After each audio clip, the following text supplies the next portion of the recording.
اعوذ باللہ من الشیطان الرجیم بسم اللہ الرحمن الرحیم مثل الذین ينفقون اموالهم في سبیل اللہ كمثل حبة انبتت 7 سنابل في كل سنبلة 100 حبة واللہ یضاعف لمن یشاء واللہ واسع علیم الذين ينفقون اموالهم في سبيل الله ثم لا يتبعون ما انفقوا منا ولا أذى لهم أجرهم عند ربهم ولا خوف عليهم ولا هم يحزنون قول معروف ومغفرة خير من صدقة يتبعها أذى والله غني حليم يا أيها الذين آمنوا لا تبطلوا صدقاتكم بالمن والأذى كالذي ينفق ماله رئاء الناس ولا يؤمن بالله واليوم الآخر فمثله كمثل صفوان عليه تراب فأصابه وابل فتركه صلدا لا يقدرون على شيء مما كسبوا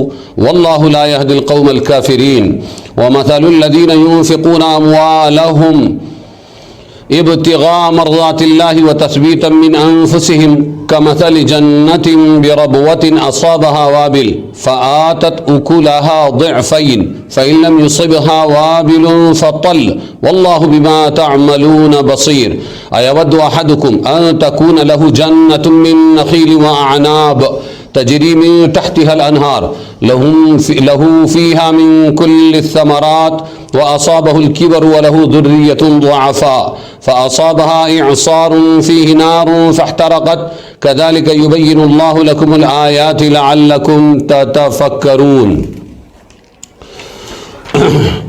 سورہ بقرہ کی 261 سے لے کر 266ویں آیت تک کا ترجمہ.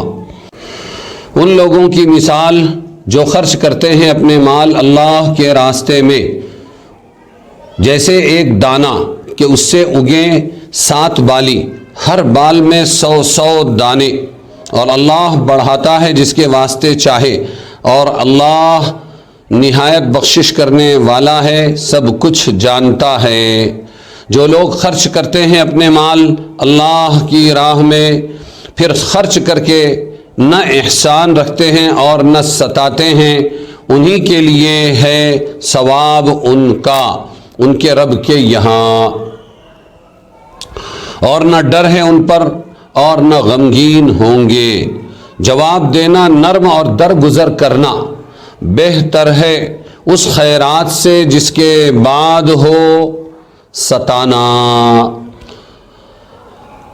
اور اللہ بے پرواہ ہے، نہایت تحمل والا ہے.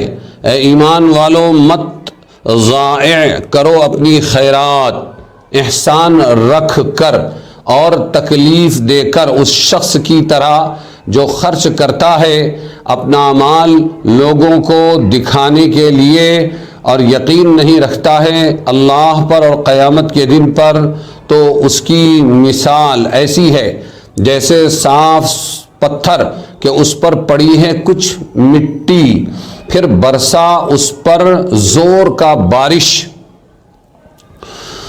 تو اس نے کر چھوڑا اس کو بالکل صاف. کچھ ہاتھ نہیں لگتا ایسے لوگوں کے ثواب اس چیز کا جو انہوں نے کمایا، اور اللہ تعالی نہیں دکھاتا سیدھی راہ کافروں کو.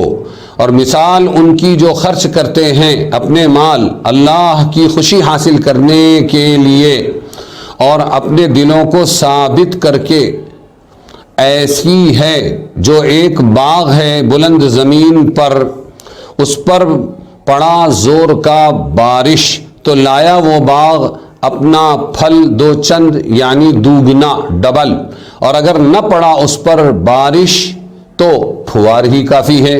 اور اللہ تمہارے کاموں کو خوب دیکھتا ہے.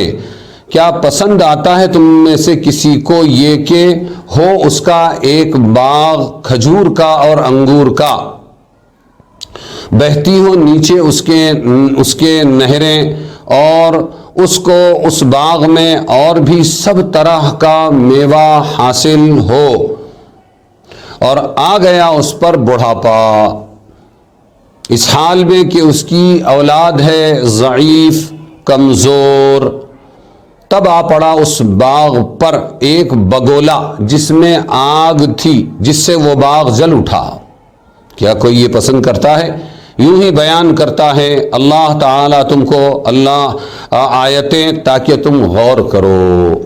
ان آیات میں اللہ تعالیٰ کے راستے میں خرچ کرنے کے فضائل بیان کیے گئے ہیں، پھر ایسی شرائط بیان کی گئی ہیں جن سے صدقہ خیرات اللہ کے یہاں مقبول بن جائے، پھر صدقہ و خیرات کو بربادی سے بچانے والی چیزوں کا بیان ہے۔ یہ ہے خلاصہ ان آیات کے مفہوم کا۔ سب سے پہلے تو یہ بتایا کہ اللہ کے راستے میں خرچ کرنے کی مثال ایک دانے سے دی ہے کہ ایک دانہ زمین میں بو دیا گیا، اب زمین اس کے 700 دانے بنا کر لوٹاتی ہے۔ مطلب یہ ہوا کہ اللہ کے راستے میں صحیح خرچ کرنے والے کا ثواب 1 سے لے کر 700 تک کے ملتا ہے۔ صحیح خرچ کرنا ضروری ہے۔ اور اس کو گیہوں کے کا دانہ بونے سے کیوں بیان کیا؟ یہ مثال ایسی کیوں دی؟ اس لیے کہ دانہ 700 دانے تو نکالے گا، لیکن چند شرطیں ہیں۔ ایک تو دانہ اچھا ہو، خراب نہ ہو، عمدہ ہو، کاشتکار واقف ہو، جانکار ہو، کہیں ایسا نہ ہو کہ وہ نادان ہو، اور زمین عمدہ ہو۔ اگر یہ شرطیں پائی گئی تب تو ایک دانے کے 700 دانے بن کر ملیں گے، ورنہ بربادی بھی ہو سکتی ہے، کمی بھی ہو سکتی ہے، محنت سر پر پڑ سکتی ہے۔ اسی طرح اعمال صالحہ اور انفاق فی سبیل اللہ کے راستے میں خرچ کرنے کی مقبولیت کی بھی 3 شرطیں ہیں۔ مال پاک و حلال ہو جو خرچ کر رہا ہے، نیت نیک اور صالح ہو، اور تیسرے یہ کہ مستحق پر خرچ کرے، کسی بھی جگہ خرچ نہ کرے۔ دوسری آیت میں یہ سمجھانے کی کوشش کی گئی ہے کہ صحیح صدقہ یہ کہ خرچ کرنے کے بعد احسان نہ جتائے اور تکلیف نہ دے۔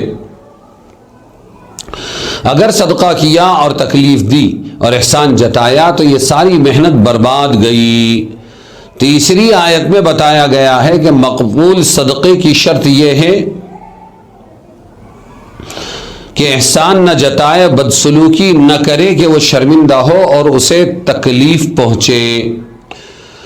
اور اسی کے ضمن میں چوتھی آیت میں یہ بتلایا گیا کہ دے کر اگر یہی کرنا ہے، ایذا دینا، احسان جتلانا ہے، تو اس سے 1000 درجے بہتر یہ ہے کہ دے ہی نہیں، بلکہ کوئی آئے اور وہ بہت اصرار بھی کرنے لگے، مانگنے لگے، تو اسے بھلے الفاظ میں ٹال دے، قول معروف، اسے بھلے الفاظ میں ٹال دے، ورنہ سارا صدقہ بیکار جائے گا۔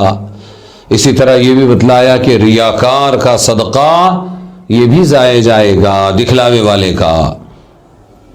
اس کی مثال دی، صاف پتھر پر جیسے مٹی ہو اور بارش برسے زور سے تو سب صاف ہو جائے گا، کوئی مٹی باقی نہیں رہے گی۔ اسی طرح ساری نیکیاں صدقہ خیرات کی بیکار جائیں گی۔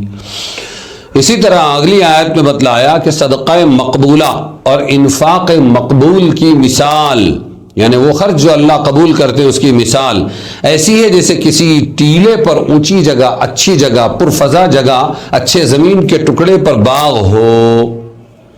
اگر ایسی جگہ ہے تو پھر وہ ڈبل پھل دے گا، بارش برسے تو اور زیادہ نور علی نور، اور اگر بارش نہیں برسی، صرف پھوار آتی رہی تب بھی اس کا پھل ملے گا۔ اس میں اخلاص کی برکت بتائی گئی ہے۔